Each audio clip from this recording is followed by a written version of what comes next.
Hi, I'm Eva Mezo, a minister at First United Church in Waterloo. In the story today, Jonah is walking through Nineveh for 3 days, telling them that God is requiring them to change their ways.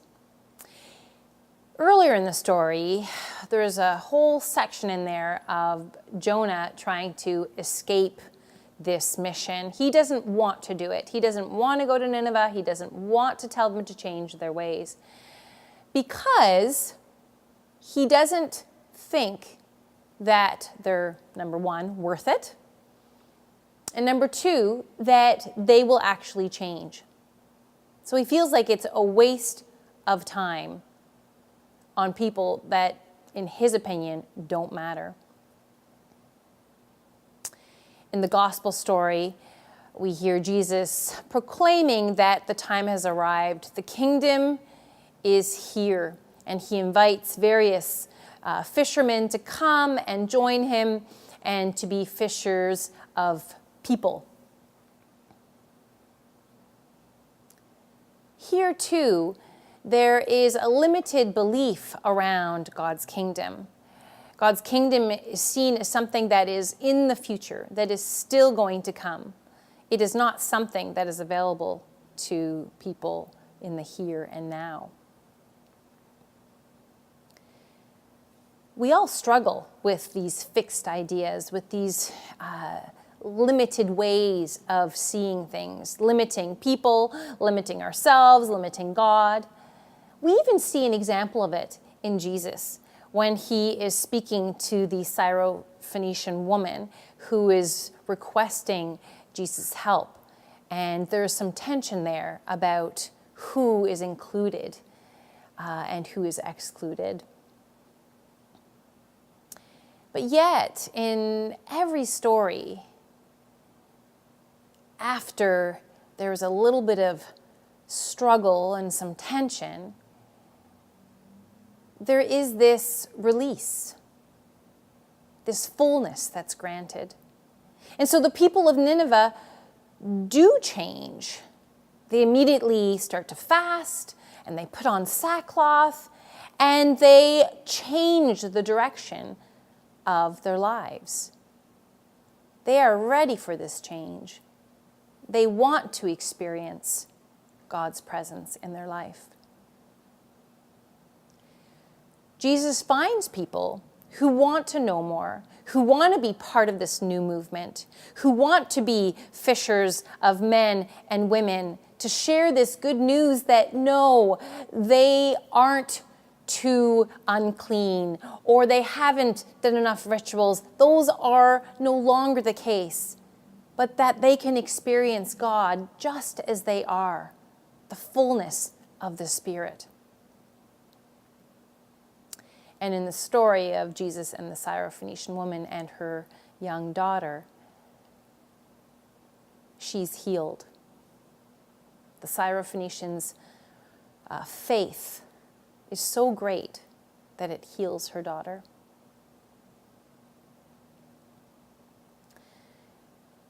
These beliefs, these systems that we follow, that we create throughout our lifetime, change when we live our lives and we find this place where we can no longer ignore them. A man who'd gone under 3 major surgeries in 5 weeks said to his doctor that he was born again. But he wasn't using that term as we often hear in religious circles. He was referring to how after each surgery, what he believed, what he thought was so, was falling away, was changing, did not stand up to that experience that he had had. And so at the end of those 3 surgeries, at the end of the 5 weeks, he said that what he realized, the truth that had held up for him, was this sense that life is holy.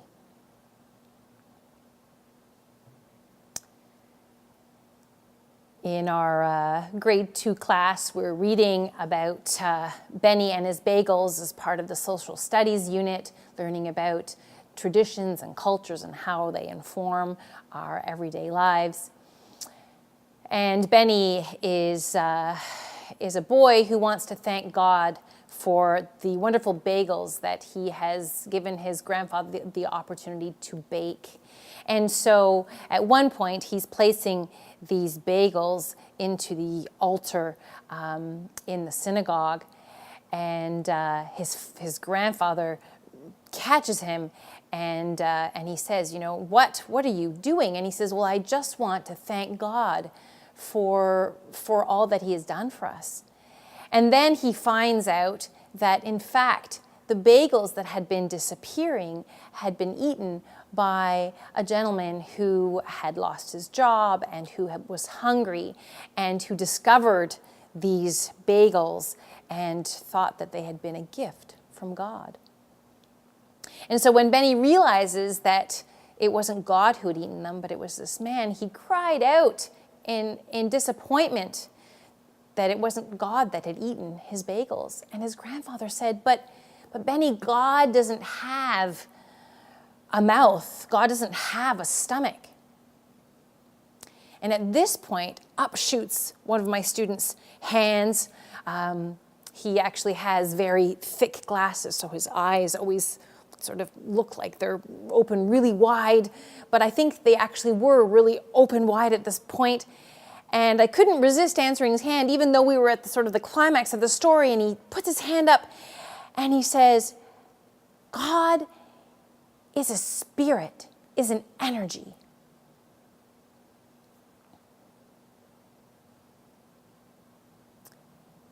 It takes an experience for us to reformulate and to free our preconceptions.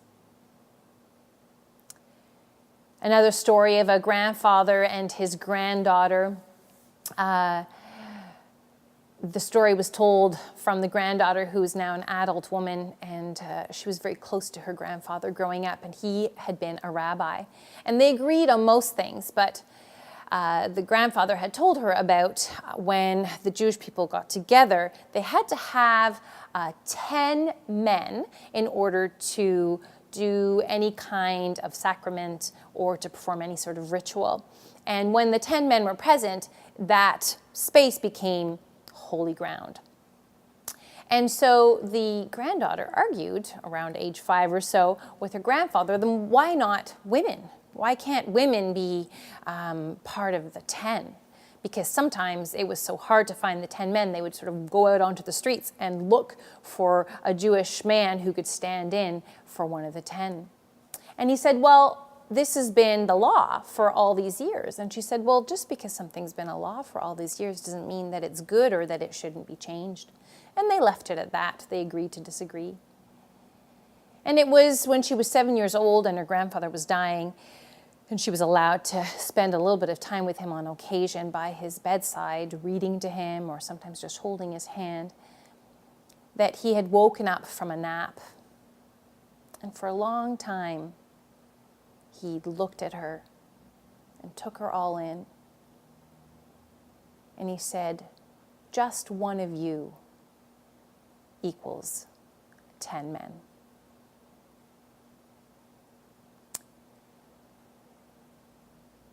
Our lives can be so limited by the way we diminish others, ourselves, and God. But God invites us to experience God's fullness. It's sort of like when we're trying to create a full range of motion. It doesn't help much if we just hold our stretch. But if we find that spot at which we can no longer extend ourselves and press up against our arm or someone else's arm if we've got a healthcare professional working with us, and then release that tension, we'll find that our mobility, our range of motion goes that much further. And so it is in our faith experience as we press up against those situations, those places that are uncomfortable, that feel tense, that God blesses our lives with the fullness of Spirit. Amen.